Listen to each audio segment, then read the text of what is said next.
Hello.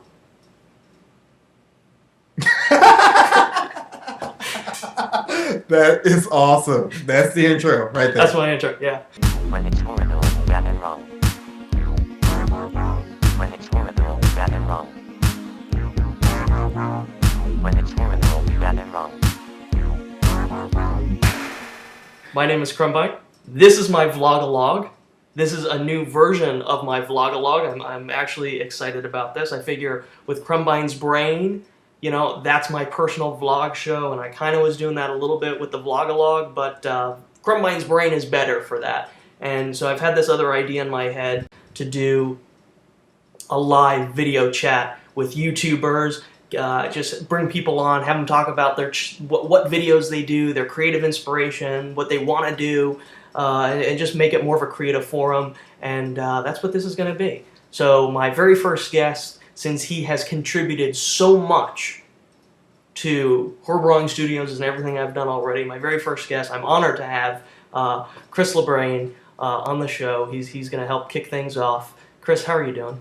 I'm doing great. How are you, man? I'm fantastic. This is almost a dream come true. I have to be honest with you.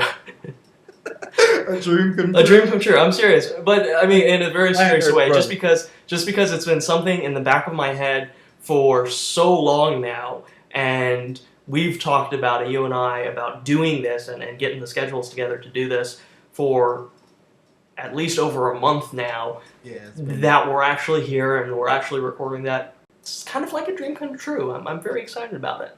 I'm excited for it too. Like, you know, like we were saying earlier, we're talking about technology and how far it's come. This is the first time I've ever done this. You know, like as far as like webcam to webcam, telecommunications. You know, surprisingly enough, me too. I've never.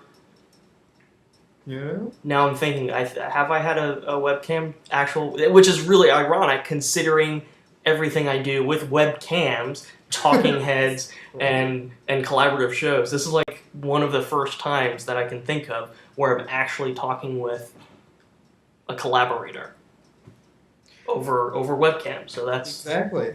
Yeah. It's amazing. It's a beautiful thing. It really is, and that was actually one of the first points, one of the first notes that I jotted down when I was working on this, thinking about this.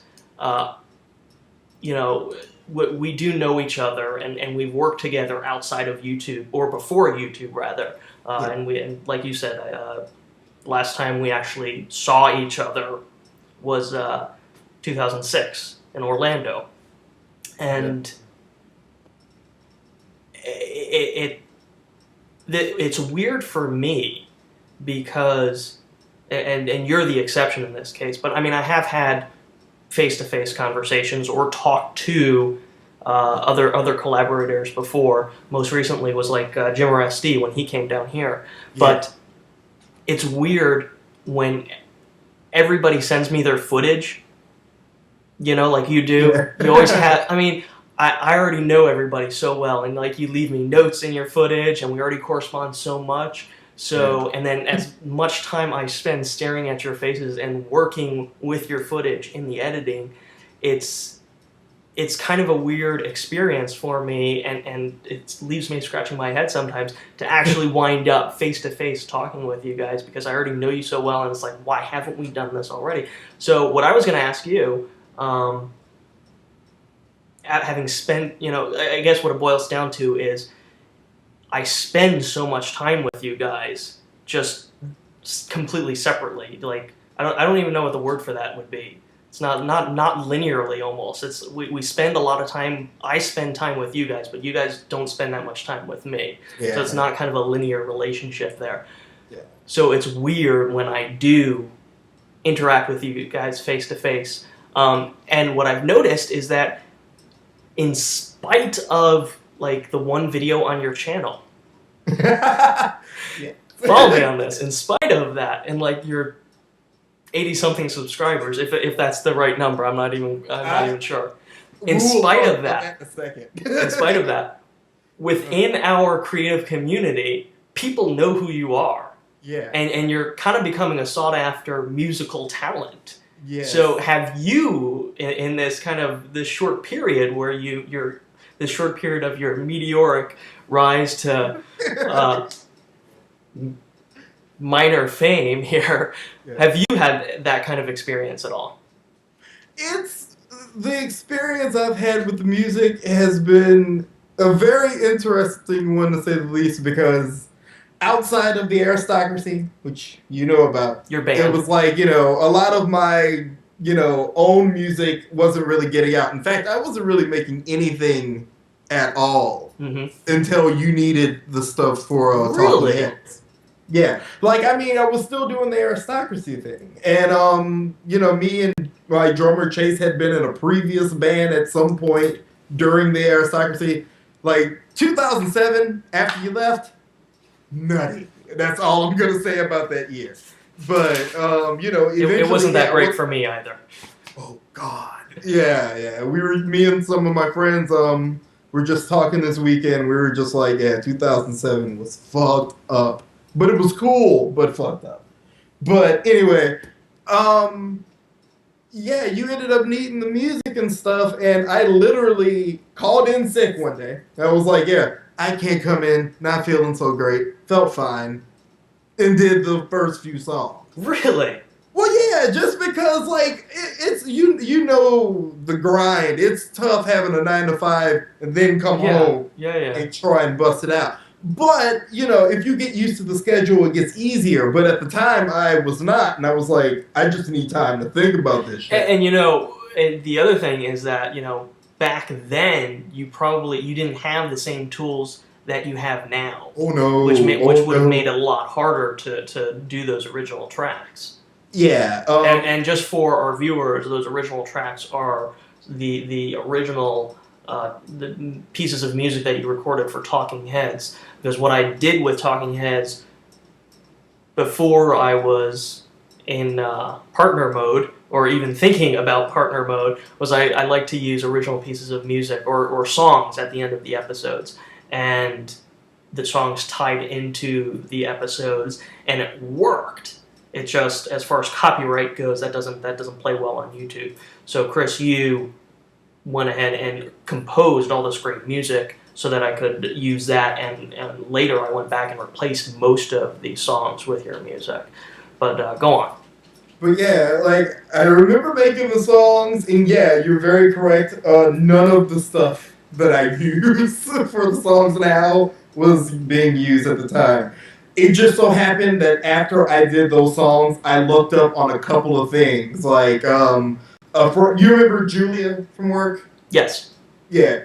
Her niece, who was from Greece, ended up leaving this MIDI keyboard behind when she went back to Greece. So she gave it to me, and it's effing sweet. It's the one that I was using in the Post All Day video. Oh, okay. And that helped out a lot. It's right behind you, right? Yeah. Okay. And Pete, my guitarist from the Aristocracy, ended up hooking me up with Reason. That was another big step up. Rose bought me a synthesizer. I ended up buying another synthesizer. So it was, it built up to the point where it is now. But at the time, I was just using that Magix music program, my old Yamaha keyboard, and that was it. You were using the Magix music? Okay. Because that's like I said, the one version, it has the drum machine that you can program yourself and all those different things. I mean, back when I was using it, and this again, that was even pre-Orlando. I mean, for me, so it was 2003 maybe. Yeah, I think I remember that edition. I was using it was I think it was closer to a pro version of the software, but it was still ick. It was very ick. I mean, I don't know how to describe that. In 2000, believe it or not. So that was early days, and it just was temperamental, and But you know what? Interestingly, and I don't know if we ever had this conversation when I was there in Orlando at the old job there, but I went to Magix. That was my upgrade from the MTV Music Maker. Oh, that you had the MTV Music Maker. That's what I started out with the loop-based music stuff. That is badass. You know what I started with, believe it or not? I don't know if you've ever heard of this program, but it's called Scream Tracker. Never heard of it. No. Ever heard of it? Dude, I think I started making tunes with that in like 1997. It was DOS based. Each file could only be, you can only import 244 kilobytes of musical information to use as sounds. See, So everything was like bit crushed to hell, and yeah, I ended up making like over 100 songs. yeah, but at that point, you have to be committed to making music on the computer because it really is easier just to pick up an instrument and make it that way.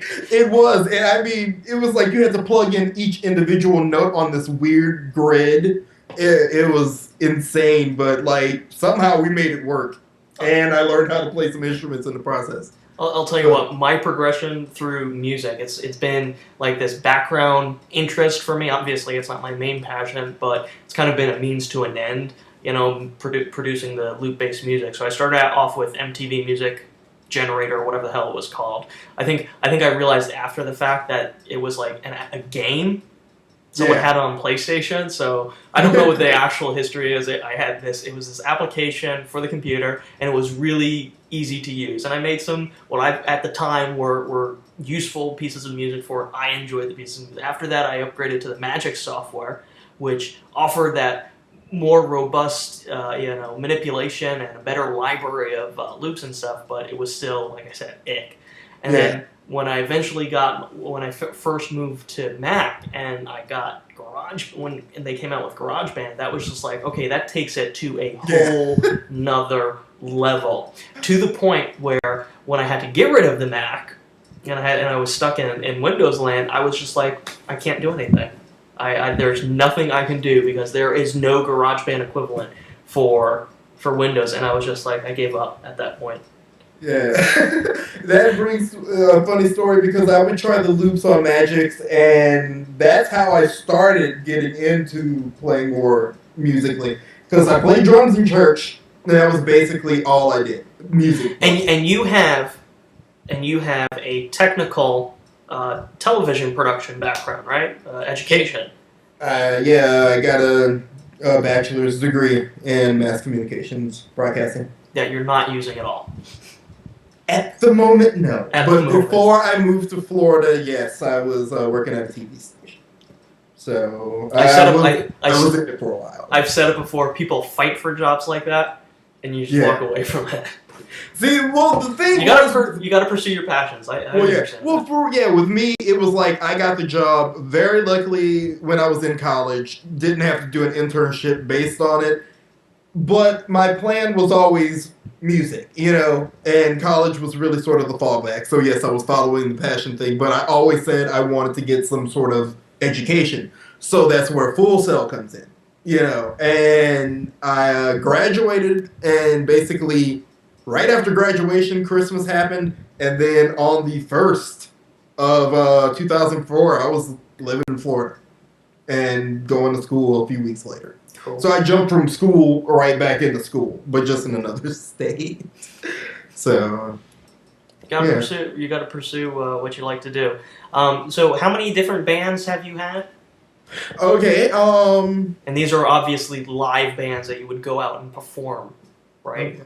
So yes, I will not mention the myriads of dream bands I had as a child, but the first band, believe it or not, that I was in was the Aristocracy. That was my very first band. And again, for our listeners, I've been a fan of the Aristocracy, although I never actually made it out to one of your shows. You should have. I know, since I knew you, or since you introduced me to your music, and then I have, when I was doing the Beanie Boy show, as soon as I got your approval for the music, I was using it as much as possible. So that's how much of a fan of their. And then I tell you what, it's still on my iPod. It still comes up when I'm driving the car. It's like, yes, this is some of the best music I have on my iPod. I'm glad to hear that. That's awesome. And you still have the MySpace page, right? So we'll have a link for that for people to check out. Yeah, we still have the MySpace page. Okay. www. MySpace, the Aristocracy. Yeah, pretty much. The Aristocracy. Yep. Right, okay. And yeah, man. But the Aristocracy was the first band that I had been in. Of course, my other bandmates had been in other musical But sort we of don't things. we don't Like, care about them. We're talking about you. oh, well, fuck them. I'm just Exactly. like- no, I just hope they watch this. But, no, so yeah, we did the Aristocracy thing, and then I joined another band with my drummer, this band called Mess, and it was one. So we didn't Oh, say mess. And it was Yeah. okay. Like Mess, MESS. Gotcha. What did it stand for? It was some. I don't want to call it a stupid acronym, but yeah, it just What now? Was that like a completely separate experience from Yeah. Aristocracy, or were you trying to like build upon what you had done with the Aristocracy? Oh no, this was a totally different venture. My drummer is not really medically proven ADD, but he is. So Aren't all he drummers a Yeah. little? I mean, I would think that. he likes to jump around from things to things, and he ended up jamming out with these people, and he ended up, helping them out in this band or whatever. And me being the jealous girlfriend that I am, I was like, yeah, I got to get in this band. So I ended up becoming their bass player, and he was the drummer. I just to interrupt you for a quick second, the whole jealous girlfriend comment. It's kind of how I feel when you start doing collabs with other people on YouTube. I'm just like, I had you first. I did. You will always be my first. You buddy. But yeah, I joined the band or whatever, and it was like this sort of like, okay, first of all, I'm glad you didn't see those shows. It was like, yeah, we only played one show with them, but it was based on rehearsals. It was a rap rock sort of thing, and I wasn't really into that in the first place, and it was just, they just didn't work out. And just for our viewers, like, what kind of style of music was the Aristocracy? It was kind of, in your words. In my words, because you were kind of blending a lot of different genres. It's a big conglomerate of things. As I've told people over the years, it's sort of like Black Sabbath, Led Zeppelin, and Prince getting into a fight, and Frank Zappa's watching. That's how I've always described it. But really, it's funk rock. It's a mixture between all intermediates of rock, like heavy rock, not light rock, but normal rock, hard rock, funk elements, and I got this whole Prince thing going. So there's always a synthesizer somewhere. So that's that mess. And then I joined another band with Omar Rodriguez, a band called Waking Dreamer, and that was going on last year. And then this year we broke up. I've been having the worst luck with bands recently, bro. And now I'm in another band with my guitarist from the Aristocracy, a band that's been around as long as we have. It's called the Unit Shifters. And I am the drummer in that band, so I have a different role in this one. So that's where we are really right now. How's your live music with the bands comparing to, because you've been doing a lot lately, not just the background music, but your collabs with Maddie and even Eric now. So you're doing a lot more work just for the internet and just I'm assuming most of it just in your studio or on the computer. So how is that comparing for you? It's different because it's not the workout that it used to be. Because you're a big performer. Yeah. When you go on stage. I try to do what I do. With your white booties. Yeah, that was the thing. In the Aristocracy, I was extremely hyperactive, a lot of dancing in the white booties, and all that kind of stuff. So it's different, but it's equally as satisfying because with this it's me, right? And then in the band situation it's sort of let's all get together and give the people what they want to hear or what they want to see, basically. Yeah. So it's two different mentalities, but it's the same, on certain levels. Good. Yeah. Another note that I have written down here was, and like I just said, you've been doing the music for Hormorong Studios, and couple of recent collabs with Maddie and Eric. Is there anybody else?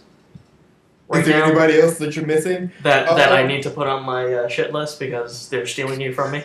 Well, a while ago, if you remember, I did a couple of things for Benzone 50, the Senator Cyril thing. Oh, right. Yep. And one that you haven't heard yet because I haven't delivered the tracks yet. I did some backing tracks for Jenzatron. Really? Yeah. So. Did she? Was that something where she came to you? Yeah. She contacted me through Facebook, and she just wanted some backing music just for her channel whenever she does her blogs or whatever. And I was like, sure, because I enjoy her stuff. Mm-hmm. And she was looking for some kind of like jazzy type, trip hop type, kind of like chill out kind of stuff. So I did my best. So I hope she likes them whenever she hears them. Yeah. Anybody else?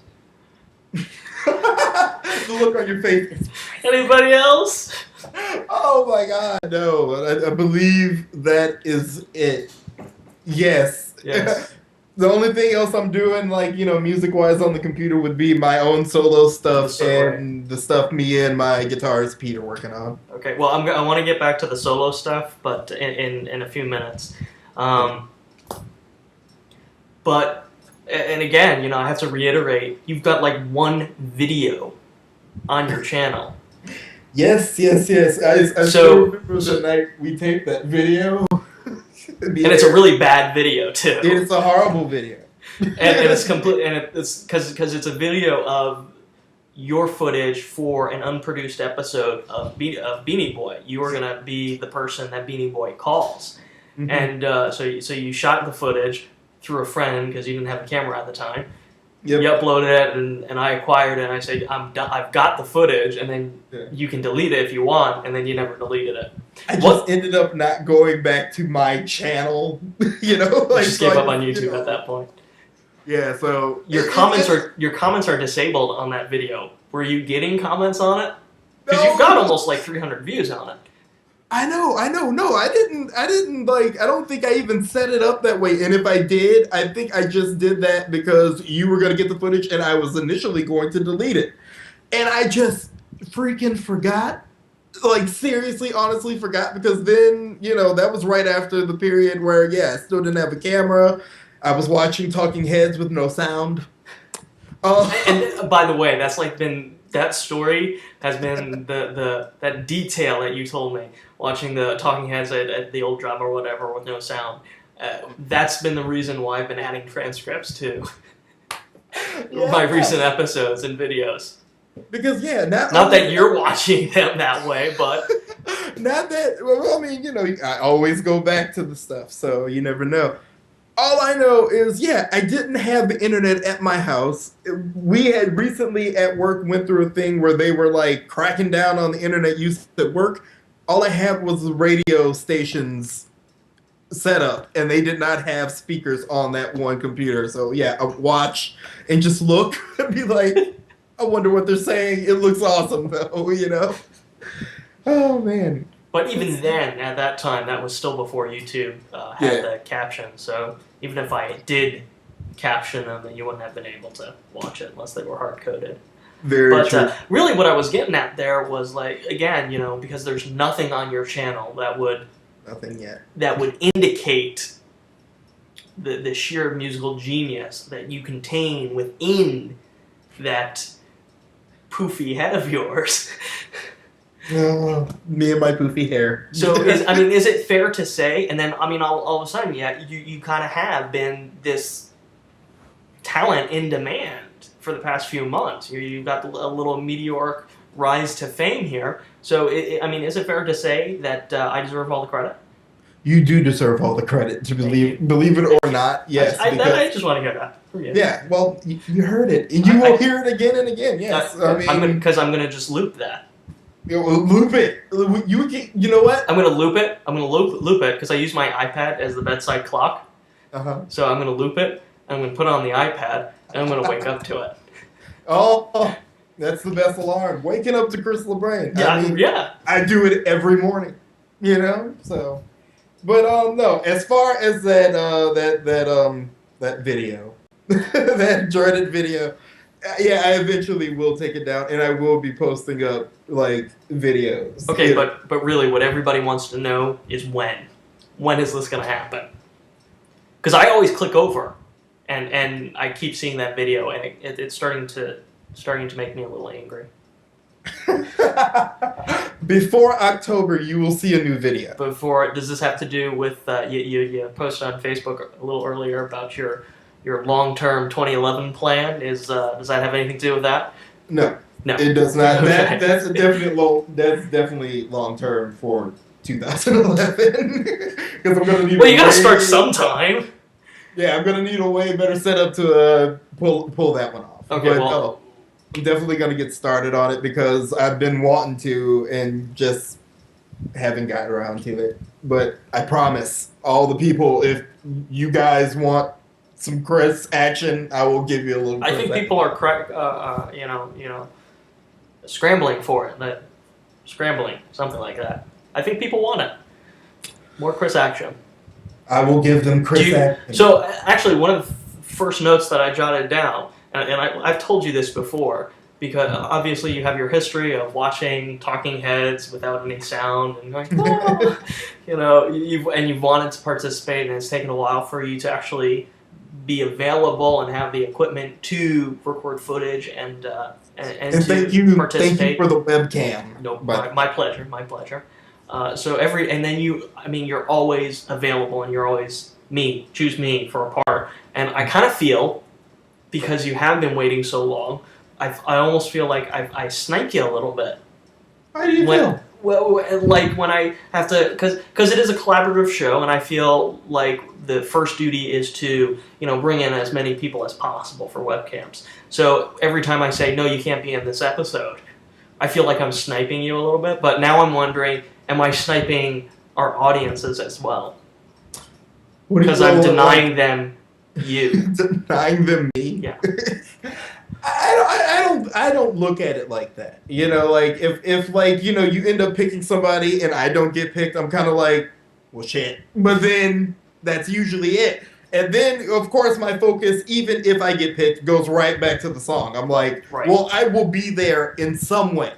Either in the intro or maybe the end song, or maybe not, depending on who sends in songs, because do a lot of people send in songs? When we were doing the Krumbination Network on Ning, there was a little bit more interest in it, and after that, I think probably after episode 6 or 7, yeah, nobody cared anymore, other than you.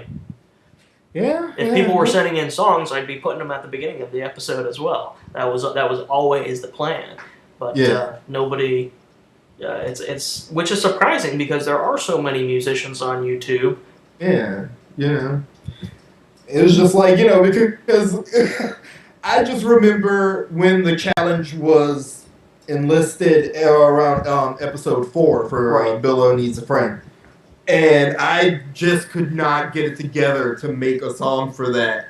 And I just, as a musician, I felt like, oh, I could have did that. Mm-hmm. I could have made that happen. Yeah, and then when you heard the 2 that were submitted. Yeah, and they were awesome. They were. When I heard Rob's song at the end, I was like, oh, well, that's better than anything I was thinking about. So, kudos, He's another one that just has randomly disappeared. I know. I haven't heard from him in a while. Yeah.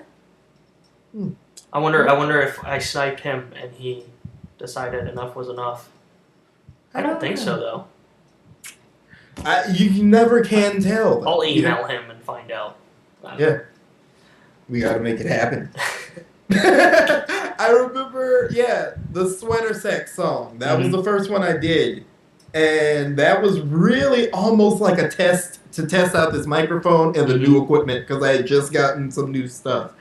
And had no idea how it was going to turn out. And And how has, because obviously we're talking about webcams, the end songs and webcams. These are usually 20 and 30-second songs that are, originally written for that specific episode. They're usually titled whatever the episode is titled. So, I mean, they're very original, creative pieces of work. And obviously a lot of creative work goes into these songs.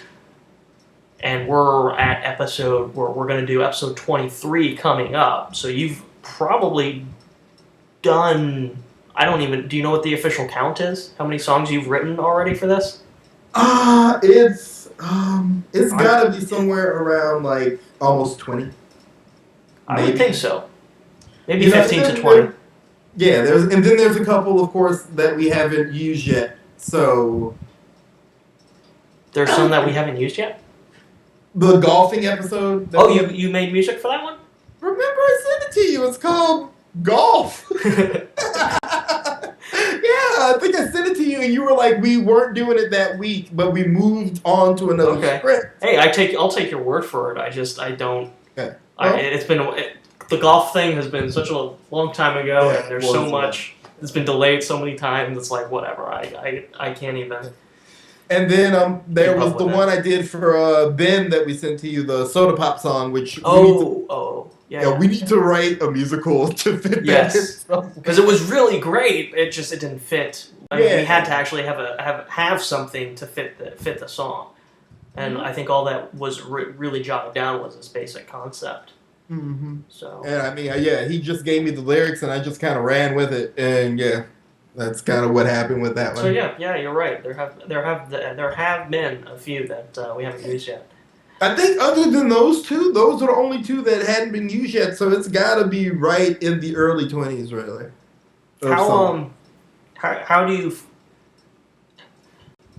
I guess what I would be most interested in knowing is how do you think that this, again, in my opinion, this unique format of music, how do you think that's challenged you or inspired you or affected you creatively in your process?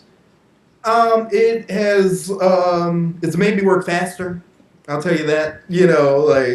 It's sometimes it can be kind of, especially, during, when the unit shifters were still out playing shows. Because right now we're doing a little EP, so we're not really playing out right now. But when we were doing that, it was kind of tough because I would have rehearsals and I would have the radio show and I'd have work. And then I would have to come in and think of a song about bong dongadongs and then try and make it happen. Which happens to be one of my favorite songs. Oh man, that one was a joy to make. And I'll tell you, that was the first time I ever did what I had to do. I started the song, I think, on a Monday or Tuesday. Couldn't work on it on a Wednesday because I had to go to sleep for the radio show. Did the radio show from 3 to 6. Got home, Rose left, went to work. I recorded the rest of the vocals, sent it out to you, went to work, and then came home and went to sleep. It's a good thing I don't make you change any of the songs afterwards. You know what? And even if you did, I would just be like, you know what? I gotta do it. Gotta do what I gotta do, man. Very cool. Yeah. Very cool. So, I mean, it's also made me think outside of the box because, I try week to week not to sound exactly like the last song. I try. Mm-hmm. And, so I'm always thinking of, a different style or whatever. Or even if, I'm listening to it and something funny sparks me. The first one that really did that was the werewolf song I did. Which another one that I really like, and I emailed you afterward and was like, we got to build a whole show around the Wolfie Robinson character. But yeah, I just remember recording the vocals for that, and when I did the little growl at the end, I just kept laughing, so I had to keep overdoing it. Yeah, doing it over. That's funny. That's funny. Sounds like something I do. Yeah. But yeah, it helps me use all the tools that I have because I get to play bass, I play my keyboard and stuff. Not too much in the way of drums since I'm in an apartment, but other than that, it's all good. I dig it. Yeah, it's great. Let's put this out there as a maybe a way to inspire some other people. What would you say to other musicians if they might be interested in? I mean, obviously, I always put it out there. I'm looking for if anyone's interested in contributing to Webcams and they want to create a 20-second song for the episode, I absolutely want it. I want it. But as a musician yourself who's been doing this now for a little while with webcams. What would you say to other musicians to encourage them to step up to the plate? I would simply tell them to step up to the plate. I mean, there's like an infinite number of talented people that I've seen on YouTube, and some of them have come across our path and stuff. And it's like, the challenge is open. Like, of course, we've always stated that to everybody. It's just, don't be shy with it. If you're reluctant to come forward, like maybe if you're new to it and you don't, like, oh, I don't know, maybe they won't like it. Don't think about that. Just send it in, because I have the same fear every time I send that email. Cause can you describe, or is this even a factor for you? What you get out of it. Obviously, you're not getting any money. All you're getting is a little exposure. But like, how would you quantify that, and how would you describe that? Just so that it's in a medium where it could be potentially accessed by myriads of people is a joy. And then it just, I'm a film buff. I like TV. I've always kind of like, would think, what would it be like to have your song at the end of something? Right. So, like, it's the small things for me. I get to hear the song again and see how it works with the episode, because I'll read the script first. Mm-hmm. And once I'm done and I kind of have the idea or whatever, I'm thinking about the end of the script again, and I'm trying to, fit it all in just to tie in to make the whole thing complete. That's usually my sphere of thinking with it. Right. Like, especially something about Peg. Right. That's why it started off with a download complete thing, because you guys were talking about there was a download of the song called If I Only Had a Leg. So, I would do little things like that, and it's the thrill of it for me is when it goes live and I'm at work. Mm-hmm. I will literally post this elaborate ass email to everybody that's my friend in the office, like the cool people. Uh-huh. And like, I've got like, something at the beginning, just, hyping it up. And then I have the link, who it's written by, like all the credits underneath. And, I even have a list of the old episodes, and I just shoot it out to them. And they all comment back saying, oh, this was awesome, blah, blah, blah. You gotta start forwarding that shit to me. I'd love to see it. Yeah, I will definitely do that to you, man. Because, since they're not commenting on the video itself, on YouTube, it'd be nice to see it eventually. Yes, definitely. So, and I guess I would also add, just to bring it all together, as far as exposure goes, for anyone who's interested in writing music for webcams, I mean, you wouldn't have been approached to produce music with Maddie or Jenzatron or Ben or anybody else that you have or will work with if it hadn't been for that exposure in webcam. So, I mean, it's not like you do webcams and boom, you're gonna have a record deal and you're gonna make hundreds of thousands of dollars, but you are going to, build a bigger name for yourself. Yes, definitely. If you're consistent with it, as you have been. That's really what happened. I mean, it started with Ben, with the Senator Cyril stuff. And then from there, it just sort of branched off. I did one thing for Eric, and then I did the Post All Day thing for Matt, which had been in the works for so long. And I had taken so long to make that one, but I'm glad it turned out. Well, and rightly so, because it was a very large production. Yeah. Yeah, it was just like, getting stuff right was like paramount to me on that one.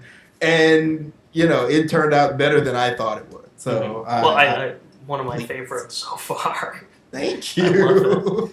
But yeah, that was all Matt's idea. Matt came to me like very early on, was like, oh, I've got this idea, it was sending me lyrics, and he was emailing me like every like few hours, like, what did you think? And I was just like, oh, it's awesome, man. He's very enthusiastic. Oh yes, he's highly enthusiastic. He's awesome. Yes, I love him. The other thing that I want to mention to our viewers, because I don't think many people know this, but you're also blogging as well on my website, horrorwrong.com. Gave you a little blog of your own, your Crystal Brains musical blog. This is where we post Yeah, that's right. That's the frame. That's your screen man. capture. Your picture is where we post the MP3s of all the songs you produce for webcams. They're up for grabs. Anybody can download them, and then you also write a commentary, usually about your production of the song, but sometimes it will branch out into other subjects. What's that experience been like for you? And how what do you think about it? I like the commentary because like when it comes to movies, I'm a big fan of like listening to the commentary. Like I will watch a movie and as soon as it's over, I will watch it again with the commentary. So I can, just hear what they have to say. Because it's always interesting to me, the technical side of things. So that's really the reason why I get really technical. And if there's a message behind the song, sometimes, yes, I can, speak on that and every now and again. But it's been a great experience because, I had the live journal that I showed you once, I think. And I stumbled across it again, and periodically I'll peek in on it. That's a lot of old stuff now, but yeah. So I've been blogging for a long time, so I kind of always enjoyed it, and when you brought up kind of the idea to do it, I was like, that's pretty cool. I never really thought about it like that, but it works out well. I really enjoy doing it. I think it's like, along with the lyrics, it gives like everybody at least a grasp on what the song is saying and, all the information if they want it. Yeah. On the stuff that, One of the things I really like about it is rounding out that whole webcams experience. It's not just a singular episode anymore. It's the episode. It's the music that was created for the episode. It's and hopefully as we continue to move forward, we can keep adding to that different elements to that, so that it's kind of highlighting and putting a spotlight on the collaborative work and not just the collaborative end product, if that makes any sense. No, that makes total sense. So that's kind of what excites me about it, and why I was more than happy and eager to give you a forum to blog in. I appreciate it very much. Well, you're very welcome. That's very cool. Obviously the last blog you wrote was for episode 22, and this has been the theme literally for the week. Theme of the week. I've been checking you guys out in a bad way. And of course, I'm talking about episode 22 was Heaven Bound, and then after that, in world events, we had the nutjob pastor in Gainesville who wanted to do the Quran burning, and then the whole cultural center at Ground Zero, and then I did an episode of Krumbine's Brain that kind of denounced religion, which in general, which coincided. And I didn't get to tell you, I thought it was awesome. Yeah, well, thank you. My screen keeps going out. It's on. So all of a sudden I'm talking to you and the screen goes out. I'm like, what the hell? What am I still on? Am I freak out a little bit. So it's been and I left this comment and I said this to Tripp, Anglo-Baptist. I said, like, I know it's really not that big of a deal, but it just every now and then it gets to a boiling point for me, and I feel like I've got to say what's on my mind and get it out there, and give me a couple of days and I'll be over it. I'm all about letting people do whatever the hell they want to do with their religion, but I feel like when it gets to a point where the destruct, like I say in Krumbine's Brain, I think that's the best way to put it, when the destructive aspects of religion so grossly outweigh the good, and that's kind of where I feel we're at right now. It just becomes so ridiculous. So, and then you blogged about it, which again, model of tolerance, basically. Yeah, speaking to that, but in your opinion, and we just talk about this briefly. We don't have to make an issue about it. In your opinion, after having watched Krumbine's Brain and you're clued into everything else, what do you think as a period? in the timeline of the human race. Mm-hmm. You know, again, something else I said earlier today was, if it's will historians look back on this point? Yes. You know, when historians look back on this point, or if an alien civilization were to look at us and see what we're doing in the name of religion, the humans in general. Yeah. What do we do moving forward? What is necessary moving forward? Do you think the answer is tolerance and everybody just has to get over everybody else, or and I know it's impossible, but is eradication of religion what's necessary? That's a very interesting question. This is going to be the deep moment of the vlog-a-log. Deep vlog-a-log moment. I'm ready for it. I think ultimately because people, even when it's not dealing with religion, are so strongly headstrong about certain things that they will never let it go. You know, I mean, it could be anything from how they feel about a family member to how they feel about a certain piece of furniture in the house. People will latch on to whatever it is that makes them sort of, I don't know, feel safe, I guess, or feel good. And some people take that too far. Mm-hmm. And like the guy in Gainesville, wow, it's like, can't really speak for that guy, you know what I mean? Because that's not the way to go. Intolerance is not the way to go. It's like somebody does something bad to you, so you do it to them in a weird, half-assed way. That does not make a right, you know what I mean? And it's based on, this country is based on freedom of religion and expression. Right. So that means you get to believe in whatever you want to believe in. Right. If you want to believe in Jesus, fine. If you want to believe Buddha, fine. You want to believe in Satan, fine. If you want to believe in Jeffrey the giraffe from Toys R Us, believe in him. You know what I mean? And nobody should harm somebody else based on what they think or what has been written in their religion or whatever. Because the Bible, which is, I will call it the greatest and most misunderstood book ever written. Okay. Like, I don't, people take it too literal sometimes, especially Christians. Sure. And, that's one of the things that, like, even as a Christian, I could never get behind, And, like, I'd be sitting there behind the drums, half asleep, give or take. And, they would, talk about all this burning in hell stuff, and I'm like, I mean, I'm not even thinking on a bad level, and it's like, if I don't do certain things, this is going to happen. So, I started to look at it on a different level, on that, but that's a different story. But, basically, I think tolerance is the way to go, because I don't think, I'm not saying it couldn't be done, but eradication of religion would be extremely tough, and that would probably incite war in the terms probably, of violence. Yeah. But a guy can dream. Yes, yeah, but I say tolerance is the best way to go because, like I've said, I've met people from all walks of life, all different creeds, colors, religions. I ain't got a problem with them. They don't have a problem with me. Right. We can all dance.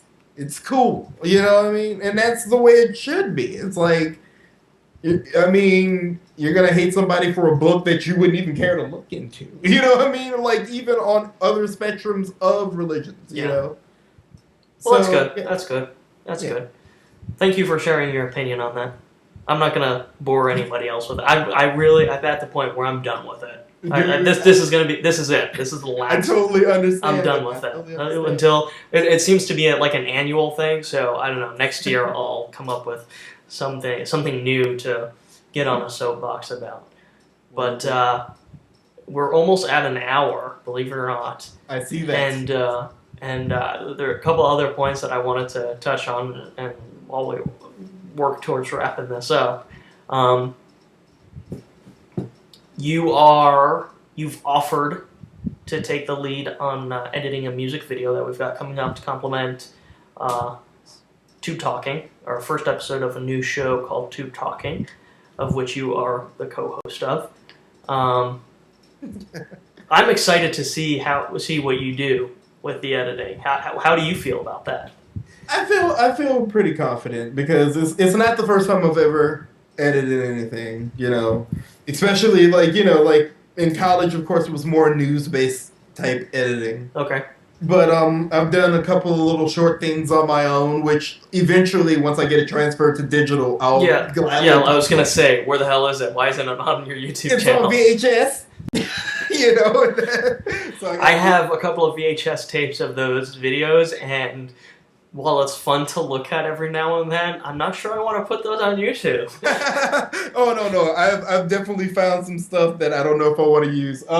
My friend gave me like this box full of like the small VHS-C tapes of like us when we were like 19 and 20, and yeah, wow, totally different guy. That's all I'm gonna say about that. But I'm sure some of it will surface up. But you know, I think the video is going to be fun. Are you into it at all? Do you have footage? Where are you with that process? Or have you just conceived of it? I have been conceiving more than acquiring footage. I'm waiting for Matt's. I've already talked with Eric because I had something I wanted him to do in it, and he gave me the footage. So his is the first footage in, and I'll be doing mine eventually this week. Well, so, now you're sitting. Now you're sitting in my seat. You're wearing my hat right now. Yep. I want you to savor this moment, waiting for everyone else in order for you to be able to complete your project. This is what I deal with every single day, every single week. You're gonna love it. You're gonna love it so much. Oh man, I'm looking forward to it though. You know, it really is not that bad, especially when you're done with it and you look at what everyone came together to create, and you're like, you guys rock. Yeah. But you already know what that's like. But this will just make it a little bit more personal. So I shared with you, just to go back, Tube Talking is a new show that we're doing. My plan is to take it very casually as far as production goes. And that's kind of what we did with this first episode. I wrote the script. Once I locked down the performers, or I wrote the script and everyone agreed to it, is how it worked. And then I said, okay, when you guys can get to it, go ahead and send me footage. And that seemed to work really well, although for the most part, as an FYI, try not to do that. People work best with deadlines. If you say there's no deadline, then people are going to take forever to give you footage. So this is just a personal tip for people who are trying to collaborate out there. And it's the actual title of the show is Tube Talking with Eric Morrison. And it's kind of this ensemble cast, more so than we've ever done before. And where it actually came from was I wanted to get more personal and write more story and character-driven episodes of webcams. Then I realized that just was not the forum for it. So rather than trying to hijack webcams to do this other stuff that was in my head, I decided to just make a whole nother show out of it. I showed you the first scene. Yes. What do you think of it so far? Awesome. Awesome. I think my initial response when I saw it was I pressed play, and then I was like, oh god, that song is nothing like the song I came up with. I was like, oh no. But then after that, I was like, we'll worry about that later. I watched it. The editing, I love the way you edited it. And sorry. Yeah, the editing is. My idea was that I wanted to do something completely different, so I really looked at the Skype screenshots, actual webcam chat screenshots, and that's really what I'm emulating here. So I've got like basically two different styles of shots. We've got the picture-in-picture, so we have a full frame and a little picture in the corner, and then we've got split screens. Which is different from webcams in a major way, because webcams, we just take the whole frame and put them side by side, whereas the split screen, we're filling the entire screen with both images. So it's visually, it's a very different process, and the problem with that is that it is a bitch to edit. It is very, very, very difficult to edit, and I'm basically, when I sit down to edit, I'm just like, okay, I'll do a couple of seconds today, and then I'll do a couple of seconds. Well, literally, it's coming down to working on it a few seconds at a time, just because it's so complex, and that's why the original. I was originally thinking about debuting it the day that I'm going to post this, which is Friday. Mm-hmm. But now it's going to be probably 2 weeks later. Although I'm very close to finishing it, Cool. so it is coming soon. Yes, and the music will be coming soon too. Yes. Of course, I can't. Yeah. We'll wait on that. So that's Tube Talking with Eric Morrison. Yep. I don't know. Do you want to talk about the post you made on Facebook, or do you want to just talk a little bit more generally? Because I want to ask you like what you want to be doing. What are your future plans? Oh, future plans. I will talk about both, actually, if you want me to. Basically, in addition to, deleting that archaic video, I will be posting more before October, like I said. Eventually, hopefully, I'll be getting, a camcorder, and I want to start doing some stuff, and I got some ideas for some shows, which I have no problem talking about. One is called Chillin'. Okay. I'm going to call it Chillin'. Okay. And it's basically the comedic relationship between me and Rose, because we seem to be really strange together. And, I think that would be funny. So I've been trying to work on some ideas for that. Okay. Another one is a concept that I have called Smoke Break. And basically it's a little small show based around a few people having their smoke break Right. at an office. Yeah. Because that happens a lot. I like both ideas. Yeah, and so the one I was talking about, the long-term one, is the one that's going to be the most difficult for me because I really want this one to come off well. The working title of it is called Goggles. Okay. And basically it's, it could be one long film, but I'm basically going to chop it up into episodes when I can do it. Good idea. Yeah.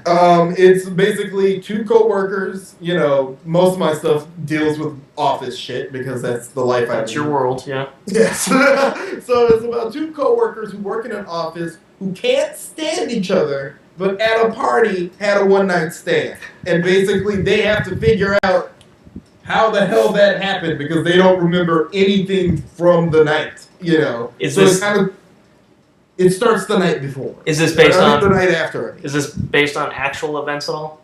No. Okay. No. Just had to ask.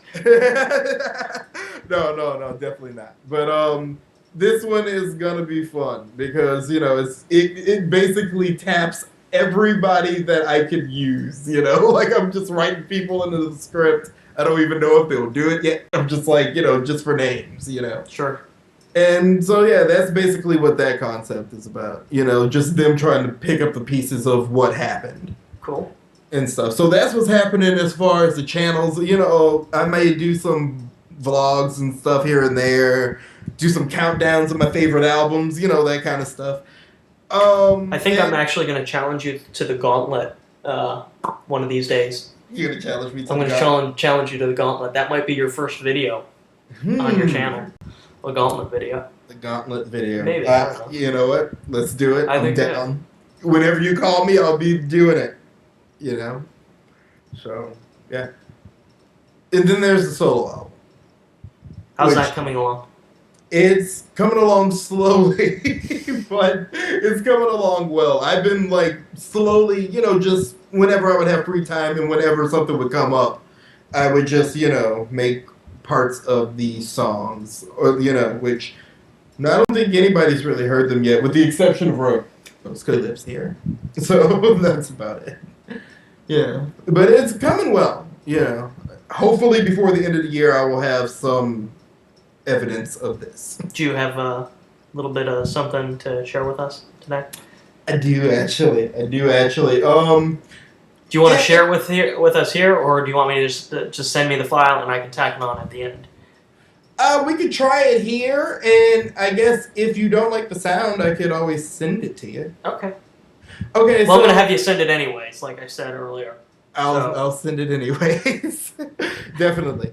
Okay, so this song is. It may end up being like a B-side on the record, meaning like it may not be on the actual record, but like if it may be like a bonus. Okay.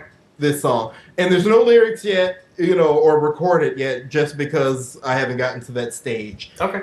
But the song's called "Mental Love Affair," and yeah, here we go. Alrighty. Is that coming in good? Spotty. We'll see how it sounds later. Well, why don't you just leave it up and we can just listen for a minute and then just keep talking. Okay. I don't know how long it is. Oh, skipping a little bit, but yeah. Actually, why don't you go ahead and But stop yeah, it because it's gonna mess up with your video feed. Yeah. I So already saw it pick up a little we'll bit. send it. Yeah. That'll be easier. But But I loved what I on- heard. Mhm. It sounded really great. Thank you.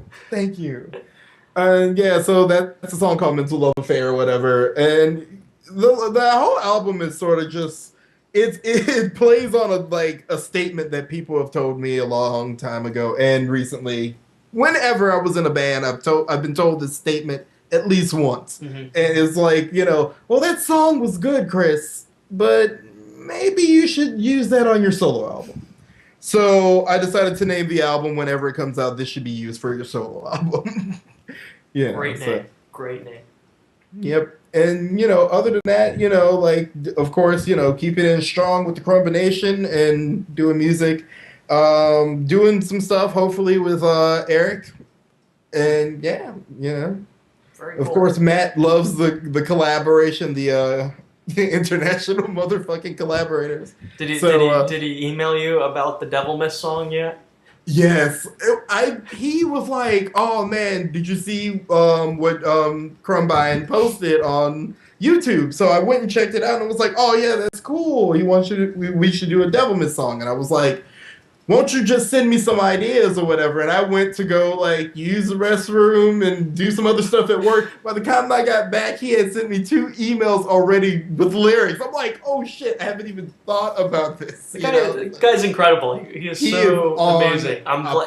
And again, I should mention for the viewers, he is our first guest on Tube Talking with Eric Morrison, and he's got he has a live performance of a song he rewrote, "Act Naturally" by the Beatles, and then at the end of the episode, we'll have your fully produced version of that song, which, I emailed you and I said when you listen to all of these things back to back, first of all, obviously it sounds amazing by itself, but when you listen to everything back to back, you listen to the live performance, you listen to the original Beatles song, then you listen to both of your versions of the song, it's just like it raises your appreciation for what you've produced so much. It's a brilliant piece of work. It's a brilliant collaboration that you two have developed there. So I definitely have to hand it to you there. I appreciate it. And Matt as well. Oh yeah, Matt is the man. That was because we were still riding high on the whole post all day phenomenon, and he was like, "Oh, I want to do Act Naturally," and it was like I wasted no time that night. I did the bass line and some of the drums. I was like, "Is this what you're looking for?" And he was like, "Yes." I was like, "Go for it," And so that one happened a lot quicker. That's awesome. So that's awesome. Those are really all the notes that I have. We were at hour and 10 minutes. Yep. Anything you'd like to add? Anything you'd like to talk about? I don't know. I think we covered a lot of what's going on. Well, let's talk about you, Jordan. What are you going to be doing next? Besides Tube Talking and this and webcams and all this other stuff. I don't know. I do know. I've made Partner, although it wasn't as much of a light switch, flick of the light switch that I was hoping for. Okay, you're not a partner on YouTube. flick the switch, now you're a partner, boom, here's all this exposure, here's all these new subscribers. That's what I kind of was hoping would happen. Yeah. Secretly, I guess I knew it wasn't going to happen. Yeah, but you know, there's still a lot of work to be done, and it's still, you know, it's something that I have to actively work at. It's not some, you know, one thing that's always pissed me off. Mm-hmm. I've seen people I know that have, you know, come in and out of our creative circle. I've seen them get partnership. Yeah. And it's kind of bugged me because, you know, and I know it's a selfish thing to say, but I'm like, man, I deserve that, not them. Not so much that, but like, man, I really do deserve that. And on some occasions, it was after they did their work with me, and Talking Heads or webcams or Sexy Club, that these people, it's well an hour into the video. I'm sure no one of importance is watching anymore. It's man. at that point. I mean, like, I feel like I did help contribute to that person's partnership. I definitely feel that way. And then what bugs me in some cases is I look at them after the fact and I feel like they've squandered it. Yeah. Like, for so many people, for so many creative people like myself who work very, very hard to get this partnership, to be able to get that extra tiny bit of exposure and to monetize our videos and have that opportunity to make money from our videos. It's something we work very, very hard at. Yeah. So when other people kind of have it handed to them and they squander it, they don't step up to the plate, they don't produce, you know what I'm saying? It's like, man, why did YouTube give them the partnership? Look at me. Yeah. So like, it's very much a constant work in progress for me. I feel like Krumbine's brain has been what I hope to be a key to my success. I realize, you know, this is something I can produce on a regular basis and can. What I realize is that there's very little Krumbine on Krumbine's channel, and for most people, I think, even though yes, I produce I make every video on that channel. If my face isn't in it, I think that goes right over people's heads. They don't quite appreciate the majority of like the YouTube viewing audience is what I mean. They don't really appreciate what the creation, the creative process as much. So I want to be able. I guess the goal with Krumbine's brain was to put my face on there on a bit more of a permanent basis and give people something to lock into for Krumbine. You know, this is Krumbine, and this is also what Krumbine does with little zombies and webcams and all this other stuff. So a work in progress. So yeah, my goal is basically to get to a point where I can start bringing in enough money through YouTube to live off of. Yeah, definitely. I think you're on your way because, I mean, I agree with you with what you said with, like, you know, certain people, like, you know, they get these partnerships and then they seem to taper off after they get it. I don't know if it's like the whole situation of like when a musician becomes a rock star, kind of gets fat and lazy and stops doing what he does. I don't know if it's that situation or if it wasn't what they thought it was going to be. Like, you know, they were just kind of like, you know, they were going through a spell where they were just making a lot of stuff, got the partnership, and then just... I think for a lot of people, and this has been the case for people that I've actually seen, you know, it's this trophy. Yeah. And there isn't necessarily any meaning to it. It's a trophy and a banner to them. And it's all fun and games, but which is just makes it worse for people who are really trying to work at it and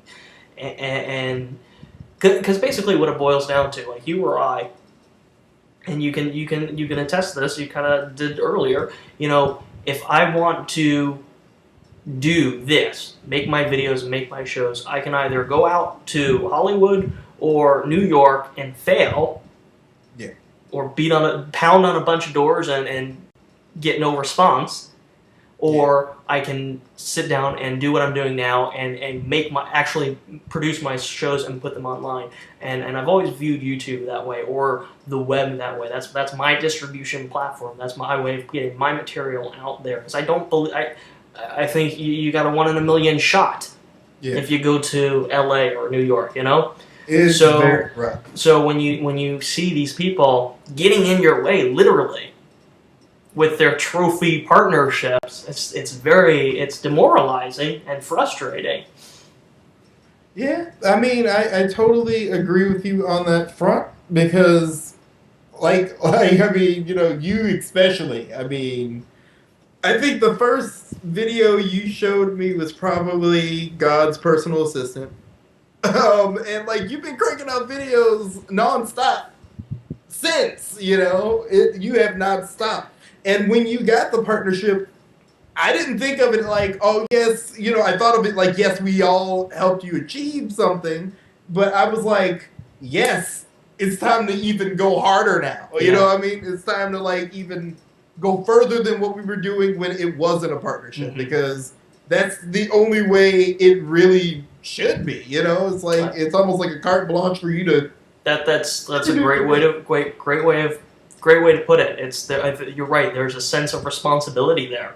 You know, like I felt it almost immediately. You know, and you know, I was like, you know, whatever he needs, let's get it done. You know, let's make it happen. You know, very cool. Yeah, and that's kind of what I do. That's kind of a little bit of the mentality behind the Gauntlet Challenge. You know, you people are very talented people, and you're wasting away on YouTube. Step up to the plate. You have a responsibility here. You know, so I don't know. I don't know. That's where I'm at. There are other things, but like I said, we can't talk about them. So very true, very true. So this was a lot of fun. I can't believe it's taken this long to do it. Do you want to do it again? Yes. Yes. Do you want to do this on a weekly basis? Sure. Yeah. Because basically, I want to do like the real version of Tube Talking. Tube Talking is a fictional show, but I do want to do the real version of that. So, and we talked about it already.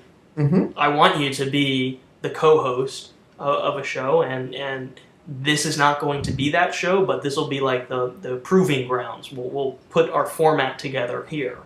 Definitely. And basically what I'd like to do is just go one-on-one with you and do a little chat. We can recap our webcams episodes, have a live commentary on it, you know, and, that would be cool. And whatever, you know, because not everyone's going to go read your blog, and this will be a way to bring the blog to people as far as your musical commentary goes, bring it to them in the video, and then we can, you know, bring, you know, like I was saying, round out that collaborative webcams experience. Definitely. So yeah, I would love to do this on a weekly basis with you. I think we would have plenty to talk about. Oh yeah, just around YouTube, and you know, the main highlight of the show, I think, would be finding a guest, and maybe not necessarily having them to chat with. Although I do have Eric lined up to do a video chat with next later on, maybe in a week or so. But someone's videos or something that you and I could talk about and bring that talent to and share that talent with you know, our community, our creative community.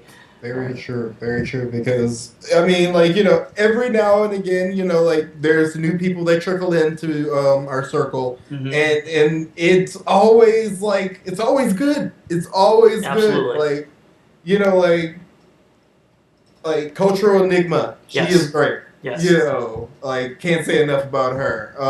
Anna M, she is awesome. You know, and there was, like, a whole bunch of others. So, of course, when Eric came through, he came through like hardcore. You and him share a very similar background, except I just wasn't friends with him. I knew he existed, and he was watching on the peripheral, and he had voiced a desire. This was back during Talking Heads. I think he had voiced a desire to be a part of it, and he was just kind of waiting for the call, and it wasn't until Apocablog, when it was like, boom, he showed up on my radar. Yeah, and then obviously it wasn't until we restarted webcams, which was a reboot of Talking Heads, that the opportunity even came up for him to, just like you, get involved with a collaborative show again, or for the first time. Yes, But you're right. As soon as he did, boom! Talk about like, just an holy amazing shit. talent. Yeah.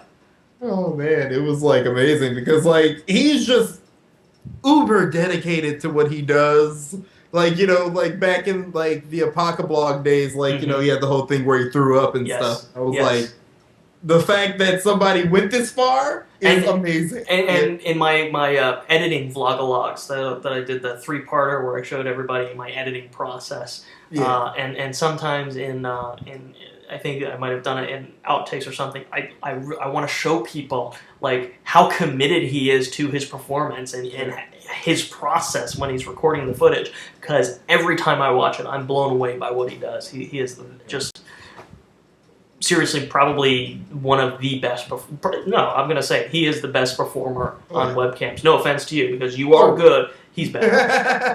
no, hands down, Eric is the man. Like, you know, for the video that I'm gonna be putting together, the only thing I wanted him to do was basically give me a thumbs up and then act kind of repulsed or shocked, because when he gives the thumbs up, I'm gonna flip him off, you know, based on the script of the first Tube Talking episode. So, you know, he gave me like 3 minutes of him giving me various different thumbs up, you know, and stuff, and I'm like, you know, well, shit, I want to use them all now, you know? And, you know, the other thing I gotta say is it's such a pleasure working with him and people like that, because they understand the process. You know, they understand what I'm looking for and how to collaborate and how to contribute, how to shoot their footage, how to perform. And when you compare that to people who don't know, it's a dramatic night and day difference. It's miles away. And it makes it so much easier. Yeah. So I really appreciate it. I really appreciate you. Thank you very much for taking the time to do this. Like I said, do it again. Just what we did right there, that second, you know, where we're talking about other YouTubers, that's what I want to build our show around. That's what I want to do. I am definitely down. So we'll you know, keep your eyes scoped, and you're actually really good at that. You're one of the really good at interacting with people. So keep your eyes peeled on YouTube. Let's start putting some people together and try to figure out a way to do 3-way video, record a 3-way conversation. I don't know if that's possible, but I really would like to figure that out. Yeah, hopefully there's got to be a way that we can pull that off. Maybe. I don't know if that the software allows it, so we'll try it. But we'll play your song right about now. So don't forget to send me that. And, I will definitely send you that. This was great. We're gonna do it again. Dug it. Yes. You are fantastic, sir. Thank you. You are quite awesome yourself. Okay, I'm gonna go ahead and turn this off now. You don't have to hang up, but thank you and goodbye to all the viewers.